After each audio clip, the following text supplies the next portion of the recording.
విజయదశమి రోజున సెమీ పూజ ఎందుకు చేస్తారనే ప్రశ్నే కదా మీది. ఎందుకంటే అండి మన పాండవులు వీళ్ళంతా కూడా ఈ సెమీ వృక్షం మీద ఆయుధాలు, అర్జునుడు గాంధీవం కానీ ఆయుధాలన్నీ కూడా వాళ్ళు సెమీ వృక్షం మీద దాచుకున్నారు. సెమీ వృక్షం అంటే ఏమిటండి? దేవతా వృక్షాల్లో ఒకటి. సెమీ వృక్షం అంటే చాలా మంచిది. పూర్వం కూడా మనకి ధనం ఇవ్వాలి అని కూడా కొంతమంది ఋషులు తపస్సు చేసినప్పుడు ధనం ఇవ్వాలి అని కూడా కుబేరుడు కూడా ఇంద్రుడు కానీ కుబేరుడు వరకు కురిపించినప్పుడు ఆ ధనం భూమి బద్దలైపోతుంది. ఆ ధనం అలా పడితే కన్నా భూమి మీద పడకూడదు కాబట్టి సెమీ వృక్షం మీద కూడా వాళ్ళు కురిపించారు అని మనకి కొన్ని పురాణ కథల ద్వారా తెలుస్తుంది అన్నమాట. సెమీ వృక్షం దేవతా వృక్షం, అందుకే హోమాల్లో కూడా సమిధుల్లో ఈ సమిధి కూడా వాడతాం మనం. కాబట్టి సెమీ పత్రం కూడా చాలా విశేషమైనటువంటిది. అగ్ని స్వరూపం, అగ్ని ఉంటుంది అన్నమాట, అందులో వేడిగా ఉంటుంది. అది చాలా మంచిది. ఆరోగ్యపరంగా కూడా సెమీ పత్రం కూడా వేరు కానీ ఆ కొమ్మ కానీ ఆ సబిద కానీ ఆ పత్రం కానీ విశేషమైన శక్తిని ఇస్తుంది. అందుకే సెమీ వృక్షానికి ఆరాధన.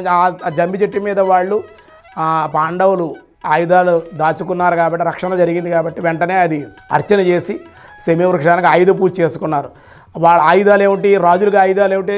శత్రువుని జయించాలన్నా, ప్రజలను కంట్రోల్ చేయాలన్నా, అందరినీ కంట్రోల్ చేయాలన్నా ఆయుధాలు, బాణాలు, విల్లులు ఇవే కదండి. మరి మనకు ఆయుధాలు ఏమిటి? ఆయుధ పూజ అంటే ఏమిటంటే కనుక మనం చేసే వృత్తే మనకు ఆయుధం. ఆఫీస్కి వెళ్తాం, ఫైల్స్, పుస్తకాలు, ఇవి ఆయుధాలు మనకి. ఇంకొకటి బంగారం పని చేసుకుంటాడు, వాడికి సుత్తి శానం ఏవో ఉంటాయి బంగారం చేసే పనిముట్లు.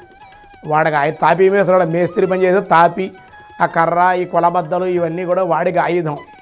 ఇలా ఎవరికి ఆయుధం? బ్రాహ్మణులు ఉన్నారు, సుర్కు, సురవాలు, ఇవన్నీ హోమం చేసే ద్రవ్యాలు వీళ్ళకి ఆయుధాలు. వాహనం ఇప్పుడు అంతా మీ భాషలో చెప్పాలంటే వీళ్ళు పోలా ఇవన్నీ వాహనాలు వస్తాయంటారు. సరే వాడికి ఆయుధం కారు, మీకు ఆయుధం కారు. వాడు వాహనాల మీద వ్యాపారం చేసేవాడికి అది ఆయుధం. అంటే ఆయుధం అంటే వస్తువు, మన ఉపయోగం, మనం దాని బతుకుతున్నాం కాబట్టి అది ఆయుధంగా భావించారు.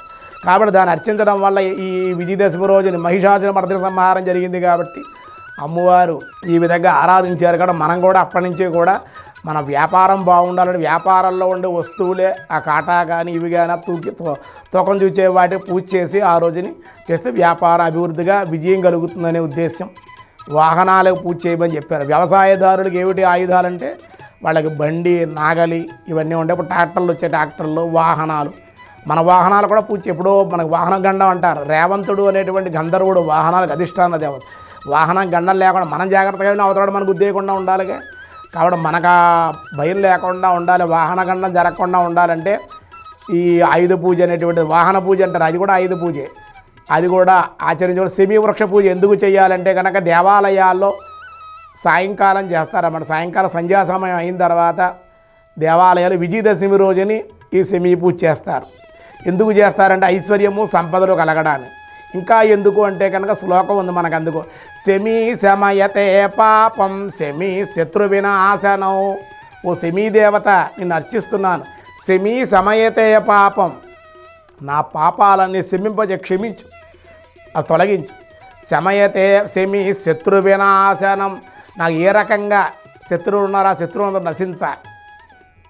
అర్జునస్య ధనుర్ధారి, అర్జునుడు ఈ బాణాల దాచుకుని నేను అర్చించాడమ్మా.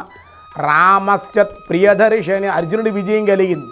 అలాగే రామస్య ప్రియదర్శని, రాముడు సీతాదేవి తన ప్రియురాలైన భార్య అయినటువంటి సీతాదేవిని దర్శించుకున్నాడు, పొందగలిగాడు. ఎందువల్ల? రాముడు కూడా సెమీ వృక్షాన్ని పూజించాడు, పాండవులు అర్చించారు, అర్జునుడు అర్చించాడు, రాముడు కూడా పూజ చేశాడు కాబట్టి రాముడికి విజయం కలిగింది. అందుకే సెమీ వృక్ష పూజ చెయ్యాలి. అందుకే మన కోరికలు కూడా సెమీ సమయతే పత్రం అర్చకులు ఇస్తారు గుళ్ళో. వాళ్ళు పలకీతో సెమీ వృక్షం దగ్గర తీసుకొచ్చి దేవాలయ ప్రాంగణంలో కానీ ఊరు బయట కానీ ఊళ్ళో ఎక్కడైనా సెమీ వృక్షం దగ్గర కానీ వెళ్ళి ఈ బాజా భజంతులతో కాగడాతోటి భక్తులతో వెళ్తారు. వాళ్ళు ఆ కాగితాల మీద రాసి పసుపుబొట్లు పెట్టి నాలుగు పక్కల కూడా సెమీ సమయతే పాపం సెమీ శత్రు వినాశనం అర్జునస్య ధనుర్ధారి రామస్య ప్రియదర్శిని అని ఈ పత్రం రాసి మీ మనసులో ఉన్న కోరికలతోటి ఆ గుచ్చండి అని చెప్తారు. ఆ సెమీ వృక్షానికి ముళ్ళుకి అలా కొమ్మలం గుచ్చుతారన్నమాట. అనుకుని 3 సార్లు, 5 సార్లు, 3 సార్లు ప్రదక్షిణం చేస్తే 2 సార్లు కానీ ప్రదక్షిణం చేయాలి. చేసి నమస్కారం చేస్తే దోషాలు తొలగుతాయి. మన దోషాలు కూడా పరిహరింపజేసే శక్తి కూడా సెమీ వృక్షానికి ఉంది. కాబట్టే సెమీ పూజ ఎందుకు చేయాలి అని మీ యొక్క ప్రశ్నకు సమాధానంగా చెప్పడం జరిగింది.